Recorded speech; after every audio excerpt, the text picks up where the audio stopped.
आप देख रहे SMS न्यूज, जनता की आवाज और जनता के साथ SMS न्यूज।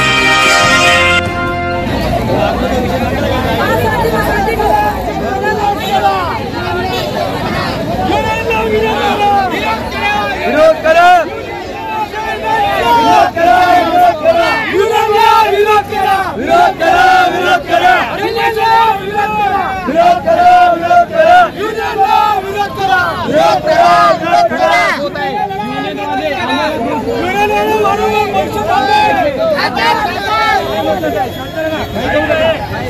विषय झालेला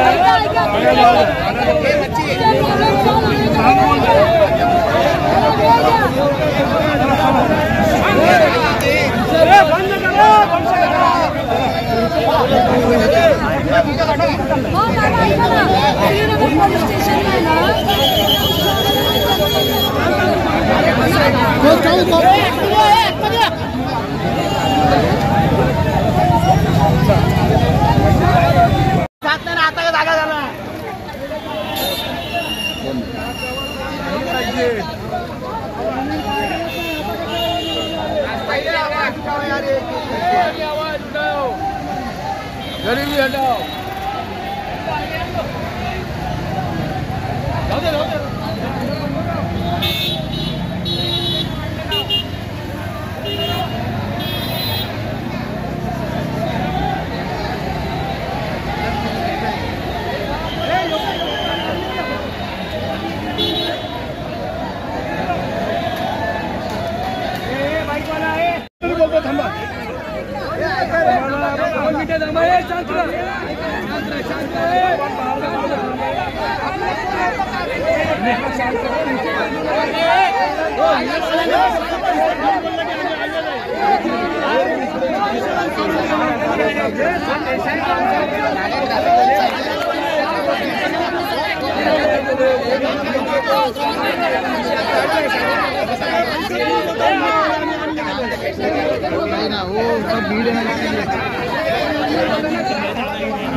रिक्षा चालक हे रस्त्यावर उतरले आहेत कारण ते फाईनचा बोजा खूपच झालेला आहे।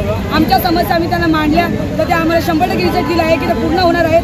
काही अजून थोडा वेळ घेतलेला आहे आणि DCP साहेबांनी पण सांगितलेलं आहे की तुम्ही पण समाजसेवा जरा व्यवस्थित करा आणि कारण आमच्या रिक्षा चालक बंधू आणि भगिनी खूप त्रासले होते पण आज त्यांना थोडं सुखासुख वाटलेलं आहे। त्यांनी शब्द दिला आहे की थोडे दिवस थांबा, 1 महिन्याचा अवधी घेतलेला आहे आमच्याकडून आणि ते सांगितलं की तुमची 100% फाईन कमी नाही होणार पण आम्ही साहेबांसोबत चर्चा करू आणि सगळे युनियनवाले सुद्धा आम्हाला मदत करत पुढे आलेले आहेत।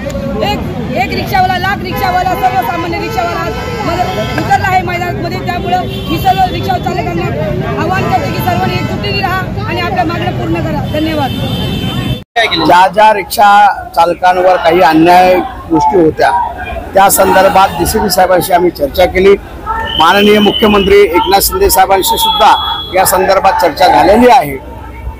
खासदार नरेशजी म्हस्के साहेब यांच्याशी सुद्धा काल चर्चा झालेली आहे। योगेशजी आणि मी आता आतमध्ये होतो आणि त्यामुळे बरेचशा लोकांचे जे प्रश्न होते जे खरोखर त्यांना अन्यायकारक प्रश्न आहेत त्या संदर्भात पॉझिटिव्ह निर्णय DCP साहेब म्हटले आम्ही तो घेतो आणि त्या ज्या काही अन्यायकारक काही गोष्टी आहेत या संदर्भात त्यांनी आम्हाला आश्वासन दिलेलं आहे। महिला रिक्षा चालक ही मोठ्या प्रमाणात दंडात्मक जी कारवाई आहे ती कुठेतरी अनधिकृत आहे अशी त्यांची एक मागणी आहे। तुम्ही त्या संदर्भात काय विचार केला? चुकीच्या पद्धतीने लावलेला दंड आहे तो दंड त्यांनी सांगितलं का आमच्याकडे तक्रार निवारण केंद्र आहे।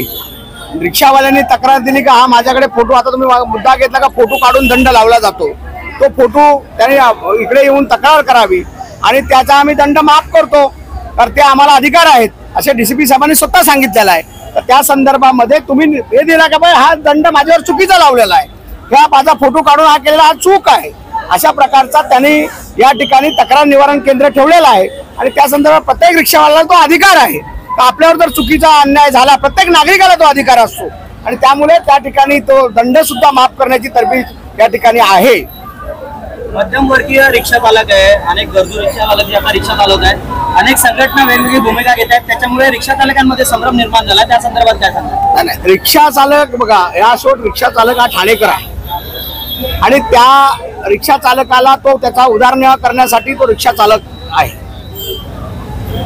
तुम्हाला माहिती आहे, सन्माननीय महाराष्ट्राचे मुख्यमंत्री एकनाथ शिंदे साहेब यांनी सुद्धा काही दिवस रिक्षा चालवलेली आहे. त्यामुळे रिक्षा चालकाच्या वेदना काय आहेत या एकनाथ शिंदे साहेबांना चांगल्या माहिती आहेत.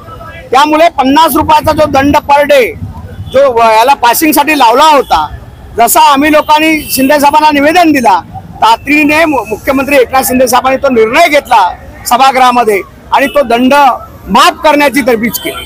कारण शिंदे साहेबांना त्यांना माहिती आहे.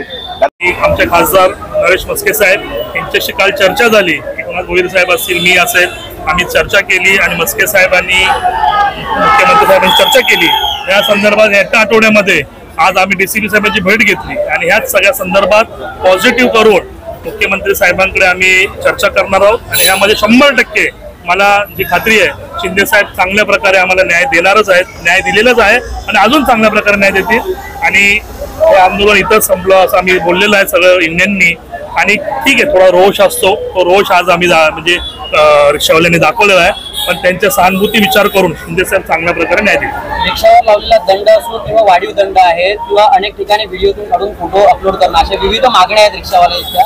तुम्ही जी बैठक केली त्यात आज तोडगा निघणार का आणि दंड मागे जाणार? हो, आता पॉझिटिव्ह तोडगा निघालेला आहे. सर्व इंडियन होते, तुम्ही आता बघितलं, थोडासा रोष होता बाहेरून, आम्ही त्यांना सगळं सांगितलं, युनियनच्या सांगितलं आणि याच्यामध्ये पॉझिटिव्ह चर्चा करून पूर्ण तोडगा निघालेल.